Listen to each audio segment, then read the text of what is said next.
Hi, thank you for joining me on this last episode of the new season of my leadership podcast. This season has been about the resilient leader. Are you a resilient leader? Our world has been faced with all kinds of challenges, and it calls for a stronger leadership. Whether you're leading at home, you're leading at work, you're leading a team, a sport team, you're leading in the faith environment, you're leading an enterprise. The challenge of this season is that you put your A game on, bring your A game on in terms of resilience. Every leader needs more level of resilience to be able to pull through with your team this season. And I started out by talking about the resilient leader from the point of view of emotional control. That the resilient leader is the one that has emotional control, the one that does not just react to things but respond to things. We also, talked about the subject of confidence. That the resilient leader is the one that is confident in his God-given ability and then engages interpersonal confidence as well, which is engaging the other people to call forth the king and the queen in them, bringing their ability up so that we can face challenges together. And in the last episode, I spoke to the subject of handling challenges. That the resilient leader is the one that seeks to be over-challenged, but not dangerously over-challenged, moderately over-challenged, keeping that tension that calls for more in you and helps you to be on your toe, willing to take more risk, willing to push yourself and to remain driven. In this last episode, I'm speaking to the subject of a resilient leader from the point of view of commitment. Now, I don't know if you've heard this before, that in the story of the making of bacon and egg, which you have, which is the major part of the English breakfast, for instance, whether it's ham or bacon and egg, we say that the bacon or the ham will come from the pig, and the pig had to lay down its life for you to get it. So the pig was committed, but the chicken was involved. The chicken just lays the egg and walks away. But the pig was committed, fully committed to the point of death, to the point that they can slice the flesh out and then you have your bacon. So the next time you're eating English breakfast and you have bacon and egg, always remind yourself that for you to be a resilient leader, you have to be like the pig, not the chicken. The pig was committed. The chicken was involved.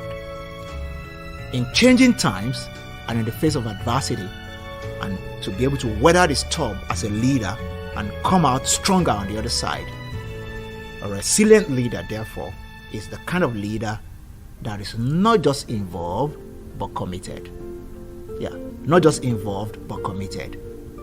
As we go through whatever situation that you're going through, at work, at home, maybe family challenges, maybe financial challenge or whatever, you need to understand that this season calls for not just involvement but commitment. Yeah, anybody can be involved, but not everybody can be committed. A resilient leader is the one that is not just involved but committed. Can I ask you the question? Are you committed to your family? Are you committed at home? Are you committed to your marriage? Or are you just involved? Are you committed to that team that you are leading? Or are you just involved with them? Involvement is not good enough. Involvement cannot deliver a promise. When you are to lead a team, you must understand that that team has a promise to deliver on a goal, a promise to meet a sales target, a promise, to deliver on something. And a resilient leader is the one that will say, I promise to do it, and I'm going to do it. A resilient leader is goal-oriented. To remain goal-oriented, even in the face of adversity, you must be the kind of person that is not just involved but committed. So when next time you're at work, you need to ask yourself the question, am I just involved with this business, or am I committed? Am I just involved with this project, or am I committed to seeing this project to completion, and to completion the right way?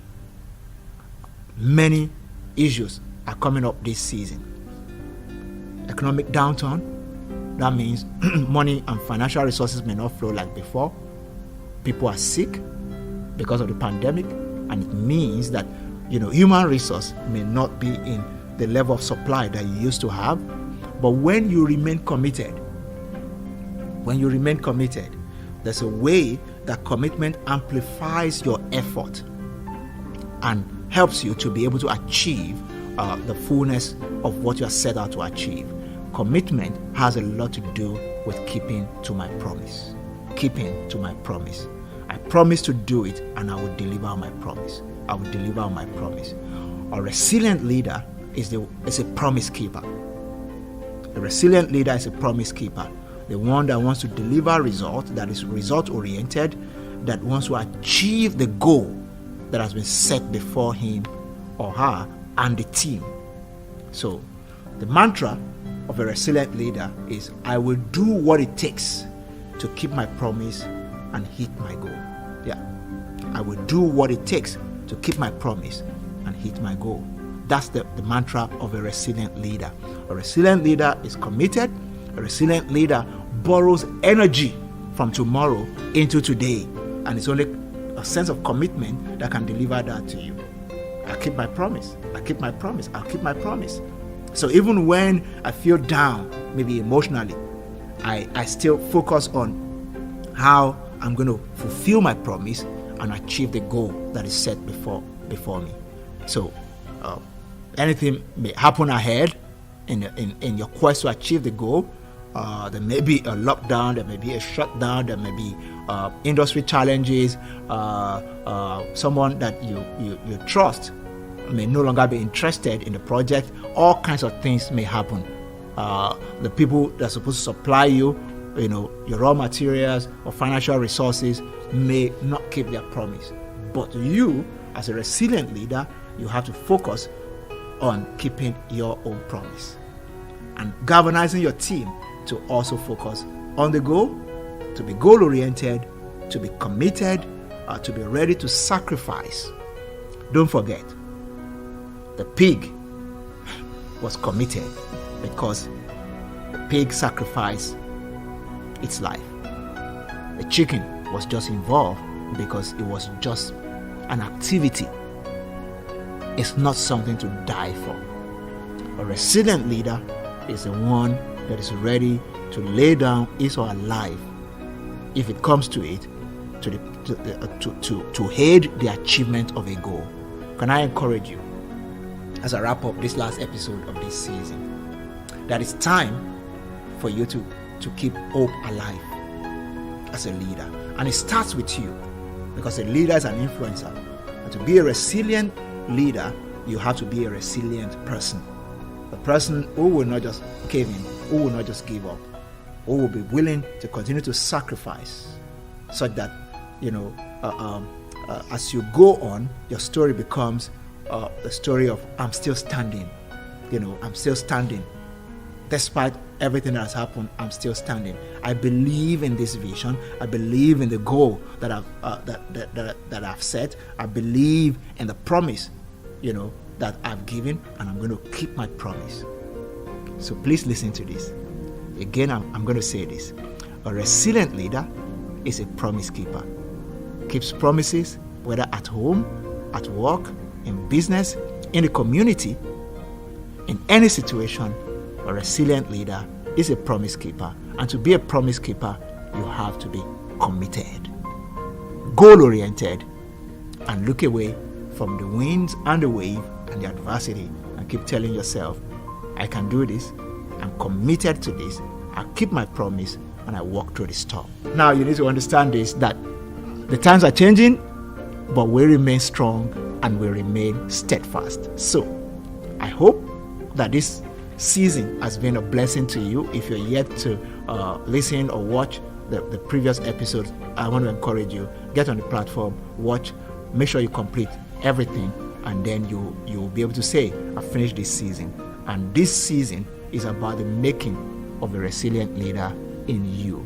I know one day we'll meet somewhere and you'll be able to share a testimonial with me how this podcast has been a blessing and has helped you to become a better leader. I look forward to you joining me in the new season of Godman on Leadership as I share more on how to remain strong and lead well even in the face of adversity. Thank you for joining me.